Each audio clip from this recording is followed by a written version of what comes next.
네, 안녕하세요. 반갑습니다. 오늘은 이제 열왕기 상하 10과 우리 히스기야 때의 구원과 그 이후로 계속되는 쇠퇴라고 하는 제목을 가지고 우리 열왕기하 18장 1절부터 21장 26절까지의 말씀을 한번 살펴보도록 하겠습니다. 자, 본문의 위치를 보게 되면 아수르의 기세는 이제 북왕국 이스라엘에게뿐만 아니라 제 책에는 여기 또 북왕국 이스라엘이라고 나와 있는데 책에 좀 오타인 것 같습니다. 남왕국 유다에게도 위협이 되고 있다라고 하고 있습니다. 그리고 히스기야 왕이 사네립이 이끄는 아수리의 공격 위협에 대응하는 가운데 이제 이야기의 초점은 유다로 향합니다. 결국 유다는 히스기야의 기도와 하나님의 개입을 통해 아수르의 공격에서 구원을 받습니다. 이제 이게 18장, 19장의 이야기고요. 그리고 이제 그러나 바벨론의 환심을 얻으려는 히스기야의 행동에서 불길한 징조가 드러나게 됩니다. 이게 20장이 되겠고요. 21장에서 이제 아칸 왕 므낫세가 유다를 장기 통치하는 동안 그는 아버지 히스기야의 정책을 번복해서 다시 산당을 세우고 여호와께서 보시기에 많은 악들을 행하게 됩니다. 마침내 하나님께서는 선지자들을 통해서 유다를 향한 하나님의 돌이킬 수 없는 심판을 선포하신다라고 하는 것이 이제 본문의 위치로 살펴볼 수가 있겠습니다. 자, 그럼 어떠한 큰 그림을 가지고 우리가 전체 내용들을 살펴봐야 될까요? 하나님은 자기 백성에게 말씀하신 약속을 지키시며 하나님께 기도로 부르짖는 백성들을 위하여 약속하신 구원을 이루십니다. 라고 하는 큰 그림을 가지고 우리가 18장부터 쭉 이어지는 내용들을 살펴보면 좋겠습니다. 자, 우리가 한번 이제 차근차근 다시 이제 문제를 풀어가 보도록 하겠습니다. 첫 번째 문제입니다. 히스기야는 하나님 보시기에 정직하게 행하는 의로운 왕으로 묘사됩니다. 히스기야가 그의 조상 다윗의 모든 행위와 같이 여호와께서 보시기에 정직하게 행하며라고 묘사됩니다. 열왕기하 18장 1에서 6절에서 여호와 하나님께 순종함에 있어서 히스기야 왕이 유다의 다른 그 어떤 선한 왕들보다 더 의로웠다라고 할 수 있는 구체적인 이유가 무엇이 있겠습니까? 자, 히스기야의 의로움이 특별했던 이유를 보게 되면은 첫 번째는 산당과 우상들을 철저히 제거한 것에서 볼 수가 있겠습니다. 이제 아사 왕이라든지 여호사밧, 요아스, 아마샤, 우시야, 요담 이제 이런 왕들도 우상 숭배를 반대하고 금했지만 이제 산당까지 철저하게 철거하지는 못하였습니다. 그러나 히스기야는 이제 산당까지도 제거를 하면서 유다 백성이 오직 예루살렘 성전에서 하나님께만 예배하도록 이끌었다는 점이 특별하다고 볼 수가 있겠죠. 뿐만 아니라 이제 모세가 광야에서 만든 노뱀은 원래 하나님의 도구였지만 이후에는 우상처럼 섬겨졌습니다.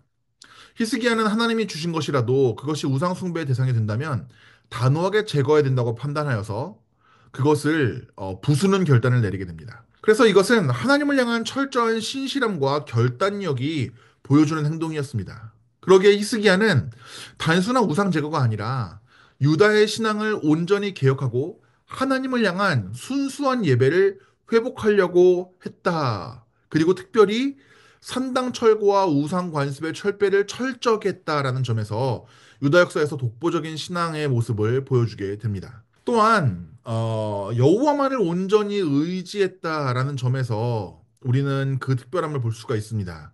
히스기야는 이제 유다의 어떤 왕보다도 하나님을 더 의지했습니다. 아사는 하나님을 신뢰했지만 이제 아람 왕과의 동맹을 맺었고 여호사밧도 경건했지만 북이스라엘 왕들과 연합하는 실수를 범했는데 히스기야는 외세에 의존하지 않고 하나님을 신뢰하였다. 그리고 뿐만 아니라 이제 아수르가 유다를 공격하면서 압박했을 때에도 군사적인 연합이나 동맹을 구한 것이 아니라 하나님께 기도하여서 기적적으로 하나님이 그 기도를 들으시고 군대를 물리치셨다라는 모습을 통해서 어떤 왕보다도 하나님과의 신앙적 관계가 깊었다는 것을 알 수가 있습니다. 자, 또한 하나님의 계명을 철저하게 따랐습니다. 단순한 개혁뿐만 아니라 개인적인 삶에서도 철저한 순종을 실천하였습니다. 율법을 연구하고 하나님 계명을 지키는 것을 최우선으로 삼았고, 그리고 신앙과 삶의 일치를 보였습니다. 다른 왕들은 하나님을 따르면서도 정치적으로 타협하거나 불순종하는 경우가 많았는데 히스기야는 온전한 순종의 삶을 살았다는 점에서 다른 왕들보다 더 철저하게 하나님을 따르는 왕이다라고 평가될 수가 있죠. 그래서 표로 이렇게 작성을 해봤는데요. 이거를 비교해 보면 히스기야의 특징은 우상 제거에 있어서 산당과 우상을 완전히 제거하고 노병까지 철거했으며 다른 선한 왕들은 산당을 전부 제거하지 않았다는 점에서 특징 지어지고요. 그다음에 하나님을 신뢰함에도 외세에 의존 없이 오직 하나님만 의지했다는 점에서 다른 유다 왕들이 외세와 동맹을 맺었다는 것과 비교가 돼서 더 특별하다라고 볼 수가 있겠습니다. 율법을 준수함에 있어서도 일부 왕들은 하나님을 따르면서도 때로는 불순종하거나 정치적으로 타협했는데 그런 것 없이 하나님의 계명을 철저하게 따랐다라는 점에서도 이 율법 준수가 탁월했다라고 볼 수가 있겠습니다. 그래서 열왕기하 18장 5절에서 이제 평가하는 것처럼 전후 유다 여러 왕 중에서 그 같은 자가 없었더라라고 평가를 받게 되는 것입니다. 그래서 우리도 이제 이것을 통해서 하나님을 신뢰한다고 할 때에는 절대적으로 신뢰하고 타협하지 않는 신앙을 갖는 것이 얼마나 중요한지를 배울 수 있겠다라고 정리해 볼 수 있겠습니다. 자, 두 번째 질문입니다. 랍사게가 하는 말은 어떤 목적을 위해 의도된 것일까요? 유다 사람들의 마음에 어떤 느낌 또는 어떤 생각이 들게 하려고 이와 같이 주장했을까요? 결국 랍사게는 여호와를 의뢰하는 것이 다른 나라의 신들을 의지하는 것만큼이나 무익한 일이라고 주장합니다. 그 논리를 설명해 보십시오라고 하고 있습니다. 자, 랍사게의 말이 의도된 것은 무엇일까요? 궁극적인 목적은 유다 백성들의 사기를 꺾고 히스기야 왕이 하나님을 의지하지 못하게 하려는 것이죠. 그럼 어떠한 논리를 가지고 이러한 심리전을 펼쳤을까요? 이제 하나님을 의지하는 것이 헛된 일이다라는 것을 이야기하려고 있는 것이죠. 이를 위해서 첫 번째로 히스기야 왕을 믿지 말라고 이야기를 합니다. 히스기야 왕이 백성을 속이고 있으며 그가 하나님의 보호를 약속하는 것은 거짓된 희망이라고 주장을 합니다. 그리고 아수르의 강한 군사력과 비교했을 때 매우 무능한 왕이며 그를 신뢰하는 것이 무익한 일이라고 이야기를 합니다. 또한 하나님을 의지해도 유다는 아수르와 상대되지 않는다라고 이야기를 하면서 항복하면 편안한 삶을 보장받을 수 있지만 하나님을 신뢰하고까지 버티는 것은 고통만을 초래한다고 이야기하며 심리전을 펼칩니다. 또 다른 나라를 언급하며 그들의 신도 자기 백성을 구하지 못했다라고 이야기를 합니다. 하맛과 아르밧, 스발와임과 헤나, 이제 그다음에 이와 이제 이런 곳에 있는 신들도 결국에 자기의 손에서 건져내지 못했다라고 이야기를 합니다. 그래서 심지어 열국의 모든 신들 중에서 어느 신이 그 나라를 내 손에서 건졌냐라고 이야기를 합니다. 그래서 결국에 여호와가 예루살렘을 자기의 손에서 어떻게 건질 수 있겠냐라고 이야기를 하면서 하나님을 신뢰하지 못하게 만들려는 것이죠. 이러한 말이 유다 백성들에게 주는 느낌과 생각은 무엇일까요? 유다 백성들의 마음을 두려움과 절망으로 가득 차게 하려는 심리전이지요. 그는 유다 백성들이 히스기야와 하나님을 신뢰하지 못하도록 조장하는 세 가지 감정을 불러일으키려고 했습니다. 첫 번째는 절망감입니다. 너희는 싸워도 이길 수가 없다. 결국엔 너희를 구하지 못할 것이다. 이러면서 싸울 의지가 없어지게 만들고자 했고요. 두 번째는 두려움입니다. 아수르는 강하고 무자비한 군대이기 때문에 저항하면 너희들은 파멸할 것이다. 라고 하면서 두려움을 심어주고자 했습니다. 또 하나는 신앙의 흔들림이죠. 결국 신을 신뢰하는 것은 지금까지 다른 나라들과 마찬가지로 실패하는 길이다라고 이야기를 하면서 눈에 보이지 않는 신이 아니라 눈에 보이는 나의 군사력을 보고 항복해라 라고 이야기를 하고 있는 것입니다. 납사계의 이러한 이야기는 논리적인 구조를 가지고 있지만 성경적으로 충분히 반박이 가능한 것들입니다. 랍사계는 하나님을 다른 나라의 신들과 같은 수준으로 격화시켰지만 그러나 여호와 하나님께서는 이미 다른 모든 이방 신들과 비교할 수 없는 능력을 보여주신 하나님이십니다. 그렇기 때문에 랍사게는 하나님의 구원의 능력을 과소평가했습니다. 그러나 이미 출애굽이라든지 그를 비롯한 이스라엘의 여러 유다의 여러 어려움들을 기적적으로 하나님께서는 승리로 이끌어 가시면서 이스라엘을 보호하셨습니다.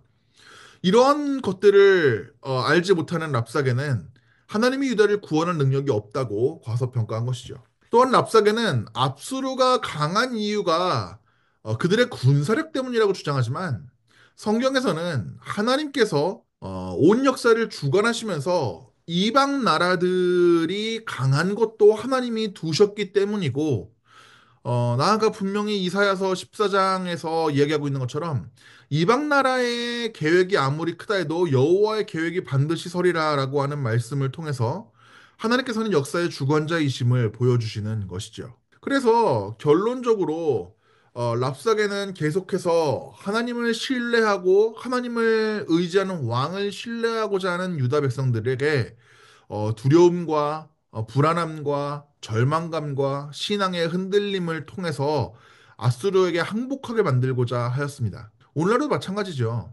세상은 하나님을 신뢰하지 않도록 유혹합니다. 더 이상 이러한 과학이 발전된 시대에 신앙이 무엇이냐고 사람들은 비웃지만 결국에 하나님의 백성들의 승리의 길은 하나님 말씀을 믿고 신뢰하는 것임을 우리는 기억해야 하겠습니다. 자, 열왕기하 19장 1절에서 8절의 말씀을 보면 이런 아수르와 유다 사이의 대결에 하나님이 어떻게 관련되십니까? 랍사게의 주장을 통해 반영되는 이스라엘의 하나님에 대한 랍사게의 태도는 어떠합니까? 라는 질문입니다. 자, 먼저 하나님은 아수르와 유다 사이의 대결에서 어떻게 관련되실까요? 여기서 우리가 이제 열왕기하 19장 말씀을 보면서 알 수 있는 것은 하나님이 단순한 관찰자가 아니라 유다의 구원자로서 적극적으로 개입하시는 모습을 보여주신다라는 것을 확인할 수 있습니다. 먼저 히스기야의 반응은 하나님께 간구하였습니다. 랍사게의 말을 듣고 깊은 슬픔과 위기감을 느끼고 옷을 찢고 베옷을 입고 인간적인 해결책을 찾기보다는 여호와의 성전에서 하나님의 도우심을 구하였습니다. 다른 유다의 많은 선원 왕들도 이러한 위기의 시대에는 조공을 바치거나 아니면은 다른 나라와 동맹을 맺거나 하는 방식들로 어려움들을 타파하려 했는데 하나님께 기도하면서 유다의 신앙적 정체성을 지키려고 하는 히스기야의 이러한 반응은 온전히 하나님께 간구함으로 귀결된다라고 볼 수가 있습니다. 또한 히스기야의 간청은 자기들을 위한 것이 아니라 하나님의 이름을 위해 간섭해달라고 요청하게 됩니다. 히스기야는 아수르의 공격을 단순한 군사적인 위협으로 인식한 것이 아니라 하나님 이름에 대한 모독으로 인식을 했습니다. 히스기야는 랍사게가 하나님을 비방한 말을 하나님께서 들으셨을 것이라는 것을 아실 것을 언급하면서 하나님께서 스스로의 이름을 위해 개입해 주시기를 간청하는 것입니다. 그래서 이 전쟁이 하나님의 명예를 위해 싸우는 전쟁이라고 인식하면서 하나님의 개입을 요청한 것이죠. 이에 대해서 하나님은 응답하셨습니다. 이사야가 그들에게 이르되 너희는 너의 주에게 이렇게 말하라. 여호와의 말씀이 너는 아시리아 왕의 사신들에게 들은 말로 말미암아 두려워하지 말라 하였느니라. 내가 한 영을 그의 속에 두어 소문을 듣고 그의 본국으로 돌아가게 하고 또 그 본국에서 그를 칼에 쓰러지게 하리라 하셨느니라. 자, 하나님께서는 즉시 이사야 선지자를 통해서 히스기야에게 응답하셨죠. 그래서 하나님께서는 랍사게의 위협을 무력하게 만드실 것이고 사네립 왕이 결국 본국으로 돌아가 그곳에서 살해될 것을 예언하십니다. 이 응답은 유다가 군사적으로 매우 취약해 보일지라도 하나님께서 직접 개입하셔서 역사를 주관하고 계신다라는 확신을 심어주게 되는 것이죠. 랍사게의 태도는 어떠할까요? 랍사게는 이스라엘 하나님을 경외하는 모습은 전혀 찾아볼 수가 없고 다른 이방 신들과 동등하는 존재로 취급하는 태도를 보이게 되죠. 하나님을 무능한 신으로 조롱합니다. 단순히 지역 신으로서 하나님을 취급하는 것이죠. 그렇기 때문에 이미 많은 신들이 자기들의 군화에 짓밟혔고 하나님을 믿는 것 자체가 어리석은 일이라고 주장을 하는 것이죠. 신앙을 무가치하게 여기고 세속적인 권력과 군사력과 현실만을 고려해서 이야기를 한 것이죠. 그러면서 하나님의 능력을 전혀 고려하지 않습니다. 랍사게는 하나님께서 능력이 있으셔서 유다를 보호하실 수 있다라는 개념 자체를 무시했습니다. 그는 이제 아수르가 지금까지 승리한 것이 모두 군사력 때문이고 신들의 개입이 없었다고 믿었습니다. 이것은 하나님의 주권을 완전히 부인하는 것이며 결국 하나님께서 그를 심판하시는 이유가 되는 것입니다. 자, 아수르 왕에게 위협을 받은 유다 왕 히스기야는 여호와의 성전에 올라가 아수르 손에서 구원해 주시기를 기도합니다. 히스기야는 어떠한 신학적 사실에 근거하여 하나님께 호소하였습니까? 크게 보자면 앞에서 얘기한 것처럼 이 전쟁 자체를 하나님의 명예와 연관시켜서 하나님께서 개입해 주시기를 바랬죠. 히스기야는 하나님을 우주적 주권자로서 천지를 만드신 하나님이라고 인정하였습니다. 그리고 아수르의 조롱을 들으시기를 간구하였습니다. 그래서 당신의 명예를 위해서 싸우시기를 간구하였죠. 그리고 하나님만이 유일한 구원자이심을 또한 고백하였습니다. 그래서 하나님께서 유다를 구원하신다면 열방이 하나님을 참된 주권자로 인정하게 될 것이라고 고백한 것이죠. 이것들을 이제 정리해 보면은 신학적인 사실들은 첫 번째로 하나님의 절대적인 주권을 인정하였습니다. 하나님은 단순한 지역신이 아니라 온 세상의 창조주이시며 다스리시는 분이시라는 것을 인정하였죠.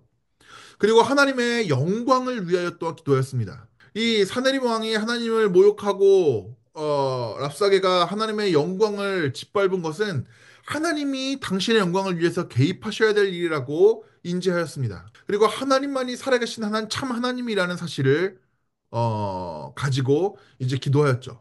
다른 나라의 신들은 단순한 우상이지만 하나님은 역사 속에서 실제로 일하시는 분이라는 사실을 히스기야는 신학적인 사실에 근거하여 기도하였습니다. 그리고 하나님은 구원의 하나님이라는 사실을 또한 신학적인 사실을 근거로 삼고 기도하였습니다.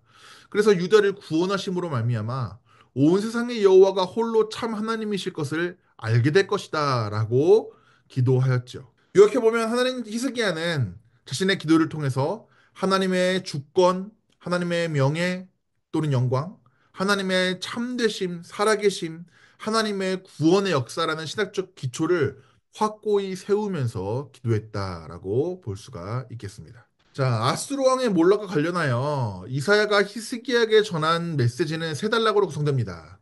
첫째는 사내립의 교만을 폭로하고 죄를 정죄하며, 둘째는 아수르의 퇴각 후 농경작을 통한 열매와 양식의 공급을 약속하시며, 또한 셋째로 다윗 왕조를 위한 하나님의 열심에 근거하여 아수르의 위협에서 예루살렘이 보호될 것을 확신시키십니다. 이러한 이사의 예언은 하나님의 성품에 대해, 그리고 자기 백성에 대한 하나님의 열정과 헌신에 대해서 어떤 사실을 드러냅니까?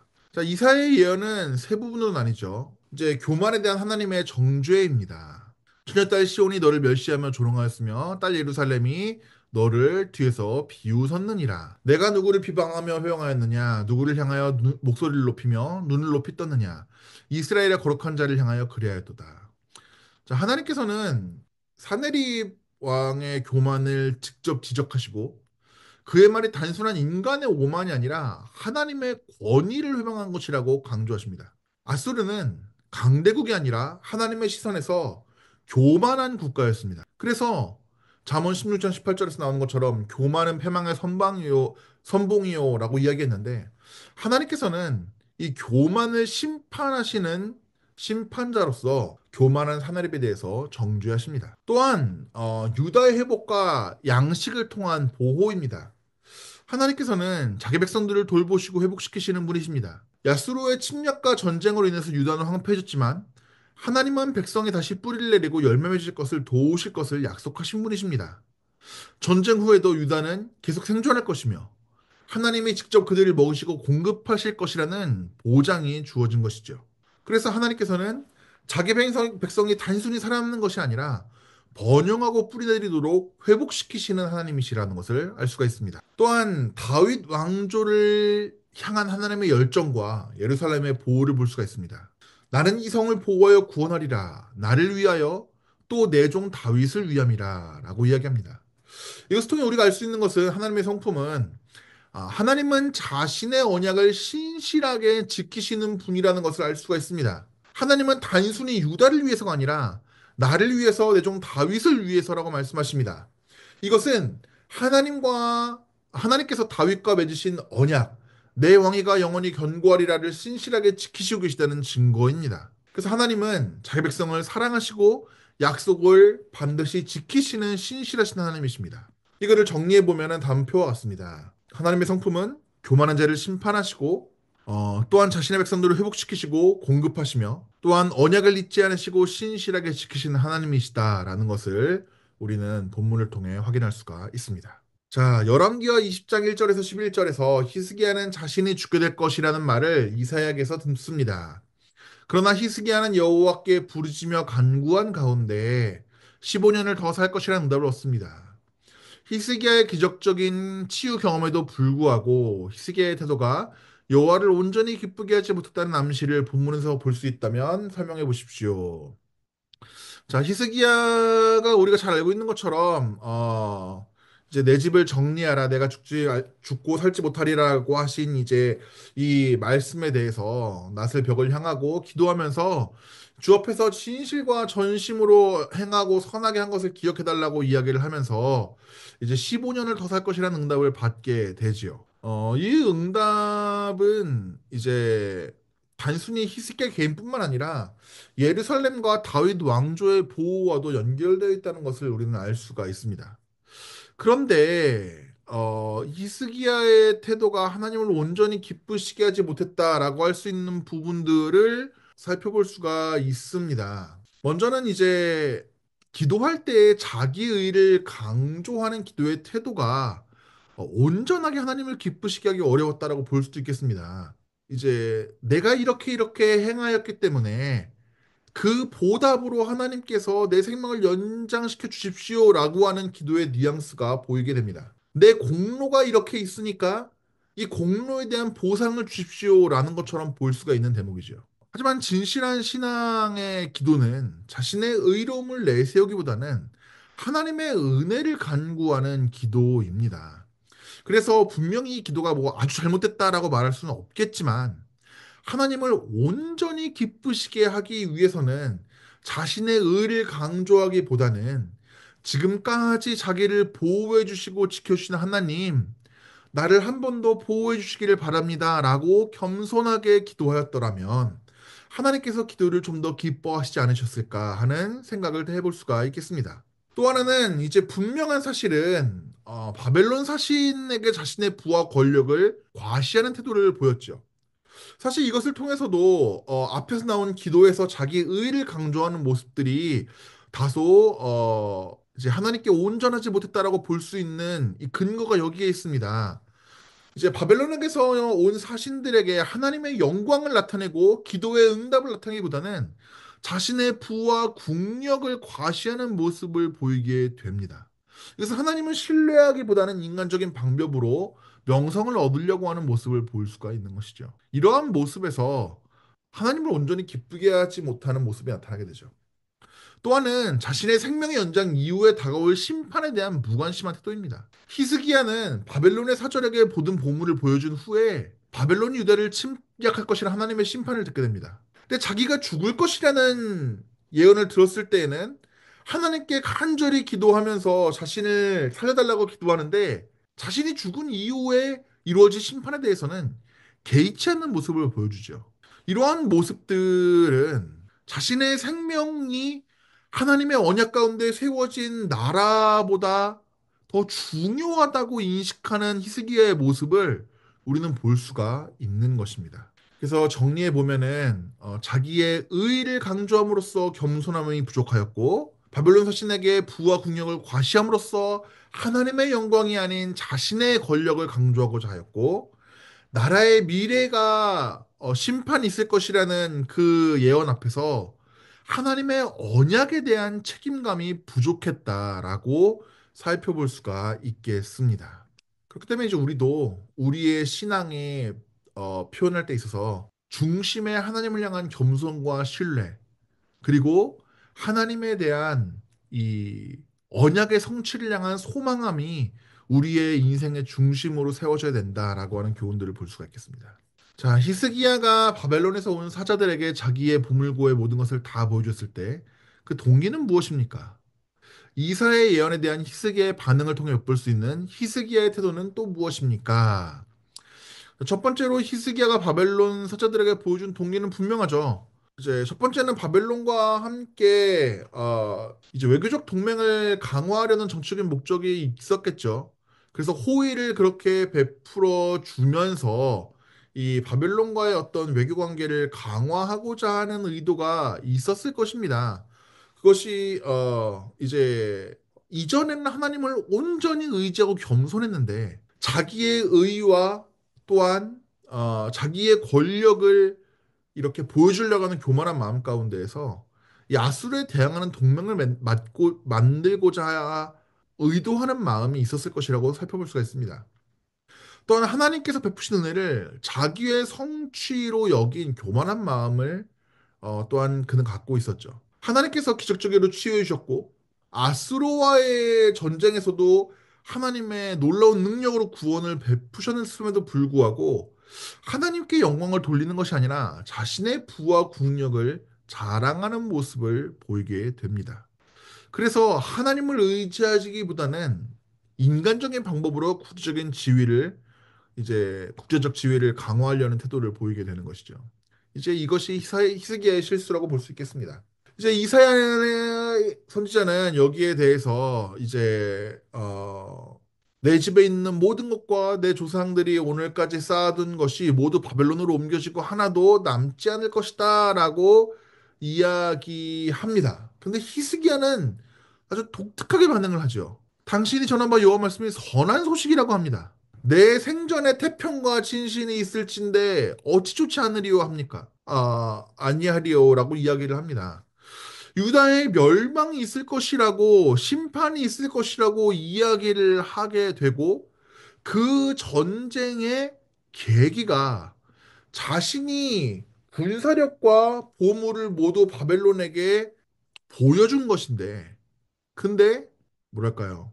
자신의 안위만을 바라는 이런 안타까운 모습을 보여주고 있는 것이죠. 되게 이기적이고 무책임한 태도를 보여주고 있는 것입니다. 네, 그래서 이제 다윗의 언약과 후손의 보호에 대한 책임감이 부족하였다라고 볼 수가 있는 것입니다. 그래서 이제 정리해 보면 결국 히스기야는 하나님의 기적적인 구원을 의지했음에도 불구하고 자신의 힘과 국력을 과시하길 원했고 또한 후대에 대한 책임을 등한시하는 실수를 저질렀다라고 볼 수가 있겠습니다.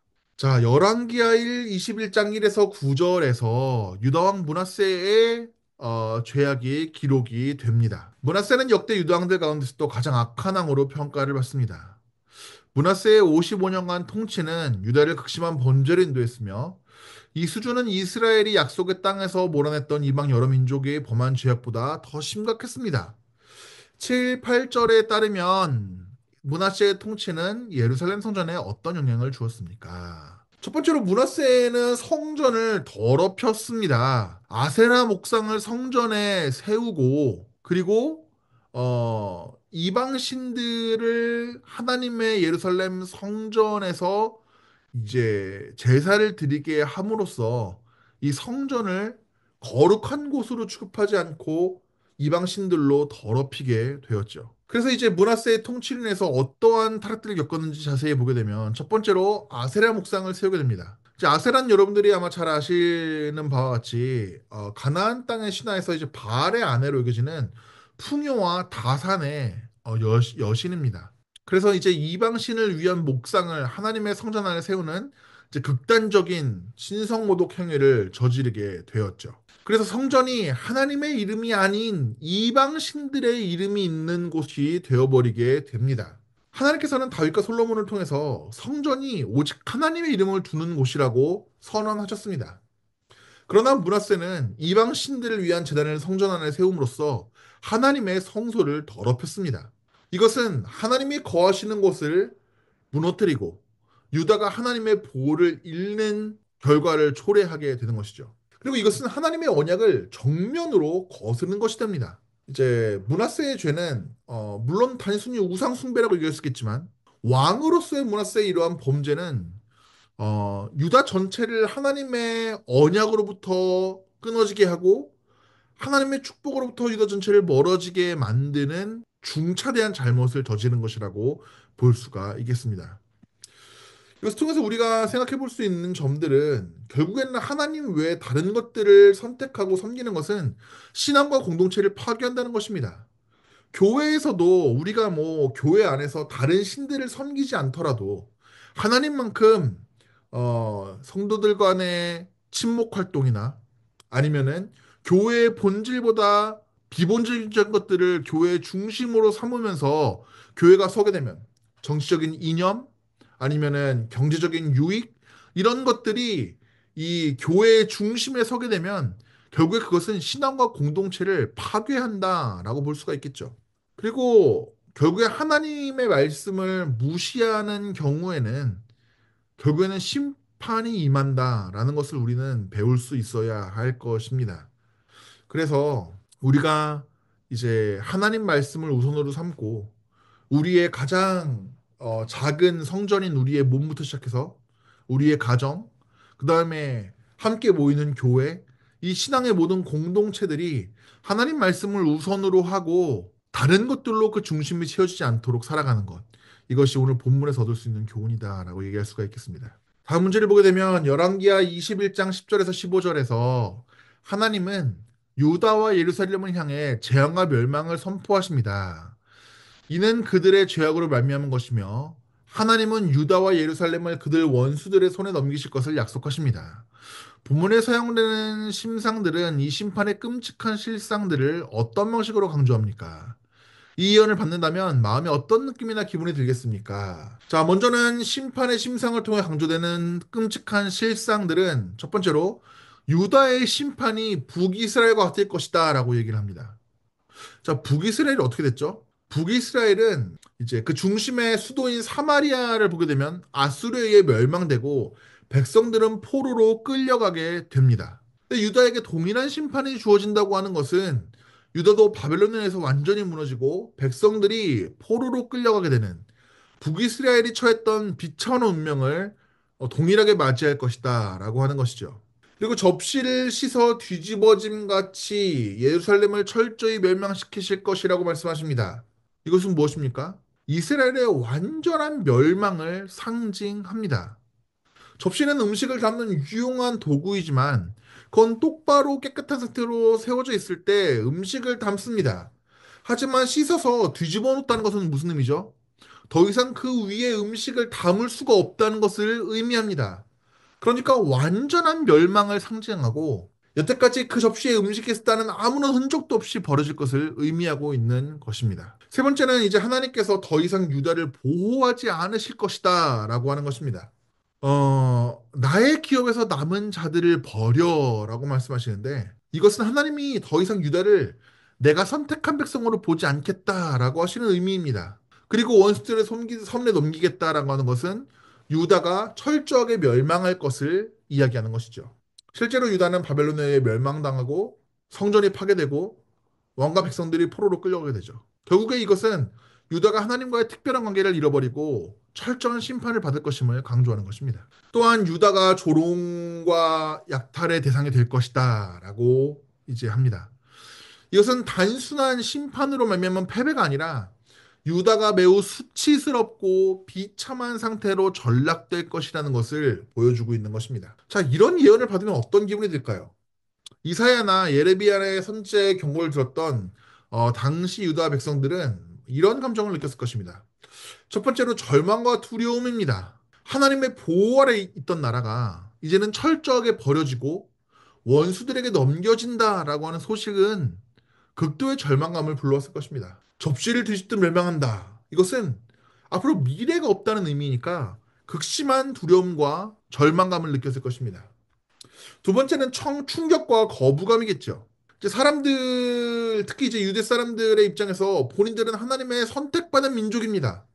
그렇기 때문에 하나님이 우리를 버리실 리가 없다라고 하는 잘못된 신념으로 많은 사람들이 경고를 무시하게 됩니다. 그래서 이렇게 이러한 심판의 메시지를 던지는 선지자들을 오히려 핍박하고 거짓 선지자들은 하나님께서 우리를 버리시지 않을 것이다. 우리를 승리의 길로 이끄실 것이다. 라고 외칩니다. 그러나 결국 바벨론의 침략은 이 예언이 문자 그대로 성취됐다는 것을 보여주게 되죠. 그리고 일부 사람들은 므낫세 시대에도 회개와 후회를 했을 것입니다. 어느 시대나 하나님께서는 당신의 사람들을 남겨놓으시고 그들을 통해서 하나님을 올바로 섬길 수 있도록 하십니다. 므낫세 시대에도 진정으로 하나님을 따르려고 했던 소수의 신실한 신자들이 있었을 것이고 이들은 유다가 하나님을 거역하는 모습을 보며 깊은 슬픔과 회개의 마음을 가졌을 것입니다. 그러면서 후회하고 회개하면서 하나님의 긍휼을 구하였겠죠. 그렇기 때문에 결론을 보게 되면 결론적으로 이제 하나님의 심판은 피할 수 없는 현실이라는 것을 우리가 볼 수 있습니다. 하나님은 거룩하신 분이시고 죄를 용납하지 않으시는 분이시죠. 하지만 유다는 하나님을 떠나 우상을 섬겼고 하나님의 경고를 무시했습니다. 그랬기에 심판이 예고대로 이루어졌고 바벨론에 의해 멸망되게 된 것이죠. 예레미야 7장 23절 24절의 말씀을 보게 되면 이렇게 되어 있습니다. 너희가 내 말을 듣고 돌이키면 살 것이나 듣지 않으면 멸망하리라. 이것은 단순히 이 시기에 백성들에게만 주어지는 권면과 선포가 아닙니다. 오늘날에 우리에게도 들려지는 선포이고 권면입니다. 오늘날 우리는 하나님 말씀을 어떻게 듣고 있습니까? 우리는 우리가 지은 죄에 대해서 어떻게 회개하고 순종하며 살아가고 있나요? 우리에게 선포되는 하나님 말씀에 대해서 우리는 어떻게 반응하고 있습니까? 정말 그 말씀을 듣고 우리의 삶의 중심으로 삼고 그 말씀을 무겁게 여기며 철저하게 순종하고자 하며 그 말씀을 듣고 내 잘못을 돌이켜 주님께로 나아가는 삶을 살고 있습니까? 본문은 그렇지 않으면 멸망하리라고 얘기하고 있습니다. 그렇기 때문에 우리는 진정한 회개와 순종의 삶으로 우리의 신앙의 삶들을 채워 나아가야 됩니다. 이것이 우리가 죄를 향한 하나님의 진노하심을 피하는 유일한 길이 될 수가 있을 것입니다. 자, 이렇게 오늘도 18장부터 21장까지의 말씀을 한번 살펴보았습니다. 여러분들이 이제 이후에 있는 교재에 있는 내용들을 함께 읽으시면서 이제 부족한 부분들을 채워 나가시고 계속해서 묵상하시고 또 다음 시간에 우리 다음 내용들을 가지고 함께 찾아뵙도록 하겠습니다. 네, 공부하시느라 수고 많으셨습니다. 감사합니다.